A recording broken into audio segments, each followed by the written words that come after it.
Hello friends, আজ আমি এমন একটা সিনেমার কথা বলবো যেটা দেখার পর তুমি আর আগের মতো থাকতে পারবে না। তাণ্ডব শাকিব খানের একেবারে ফাটাফাটি কামব্যাক সিনেমা।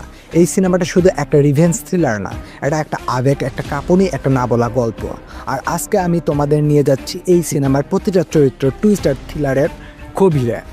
চোখ বন্ধ করো না, বরং খুলে রাখো, কারণ এই ভিডিওটা শুরু করলে তুমি আর থামতে পারবে না। একটা শহর যেখানে সত্য চাপা পড়ে থাকে ক্ষমতার নিচে, একটা নাম যে নাম কেউ জানে না, কিন্তু তার ভয় সবার বুক কাঁপিয়ে তোলে।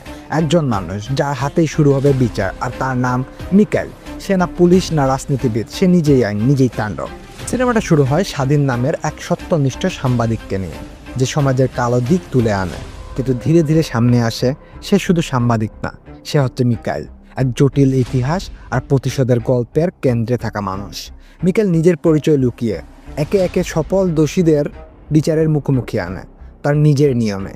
এটা একটা হিরো বনাম সিস্টেম গল্প হলো। এখানে প্রতিটা চরিত্রের একটা লেয়ার আছে, একটা গল্প, ইতিহাস আছে। মিকাইল বা স্বাধীনের চরিত্র অভিনয় করেছে শাকিব খান। এই চরিত্রটাই সিনেমার মেরুদণ্ড। প্রথমে আমরা যাকে দেখি সে একজন সংবাদকর্মী হিসেবে, যার চোখে আগুন, মনের মধ্যে অন্যায়ের প্রতি ঘৃণা। কিন্তু পরে দেখি সে নিজেই সাফায়াতের হত্যার প্রতিশোধ নিতে আসা এক অদৃশ্য ছায়া। মিকাইল শাকিব খানের এই দ্বৈত চরিত্র, একদিকে সংবেদনশীল, অন্যদিকে নির্মম, এক কথায় অনবদ্য। তার একটা ডায়লগ এখনো কানে বাজে, যদি আদালতে বিচার না হয় তাহলে বিচার হবে আমার হাতে। এই লাইনটার পরেই শুরু হয় তাণ্ডব। আরমান নছুরের চরিত্র অভিনয় করেছেন সিয়াম আহমেদ। এই চরিত্রটাই সিনেমার বড় চমক, যাকে আমরা প্রথমে দেখি পরিপাটি, সভ্য, কিন্তু পরে জানতে পারি সেই হলো আসল খুনি, শহরের অপরাধ জগতের মাস্টার মাইন্ড। সিয়ামের চোখে মুখে এমন একটা নীরব ভয় ছিল, যেটা কোনো চিৎকার ছাড়াই আতঙ্ক ছড়ায়। তার সাথে মিকাইলের মুখোমুখি হওয়া একেবারে শ্বাসরুদ্ধকর। যখন বলেছিল ক্ষমতার বাইরে যারা পড়ে তারা প্রতিশোধের সবচেয়ে বিপজ্জনক, তখনই বুঝেছিলাম এই ছেলে সোজা রাস্তায় হাঁটে না। নাবিলার চরিত্রে অভিনয় করেছে জয়া আহসান, সত্যের খোঁজে এক অদম্য সাংবাদিক, যিনি স্বাধীনের বন্ধু হলেও একসময় মিকেলকে ধরার জন্য লড়ে।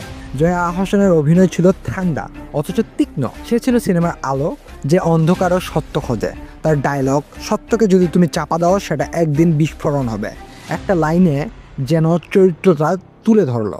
মাসুদের চরিত্রে অভিনয় করেছে আফরান নিশু, সিনেমার একদম শকিং অংশ। নিশু ভাইয়ের উপস্থিতি অল্প হলেও একটা চমৎকার টুইস্ট নিয়ে আসা। মাসুদ একজন পুরনো গুপ্তচর, যিনি একসময় মিকাইলের সহযোগী ছিলেন। তার ফিরে আসা, তার সেই স্তব্ধ চোখের তাকানো গল্পটাকে ঘুরিয়ে দেয়। মনে হচ্ছিল এই মানুষটা এক জীবনে কতটা হারিয়েছে।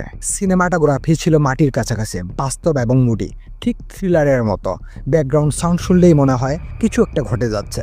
সংলাপগুলো মনে গেঁথে যায়, অতি নাটকীয় না, বরং বাস্তবের কাছাকাছি। অ্যাকশন দৃশ্যগুলো সত্যি মনে হয় অতিরিক্ত কিছু না, বরং ঠিক যতটা দরকার ততটাই। শাকিব খানের দুর্দান্ত দ্বৈত চরিত্র স্বাধীন আর মিকাইল, সিয়ামের ঠান্ডা গরম মিশ্রণ, নিশুর কেইমো, ভয়, রহস্য আর আবেগ একসাথে। সিনেমার গতি আর টুইস্ট এক মুহূর্ত বিরক্তি নেই, প্রতিটা সংলাপ ভেবে লেখা, একটাও ফালতু নয়। কিছু সাব প্লট দ্রুত শেষ হয়েছে, সহকারী চরিত্রদের আরও একটু সময় পেলে আরও গভীরতা আসতো। শেষ ক্লাইম্যাক্স একটু বড় হলে মনের তৃপ্তি আরও বাড়ত।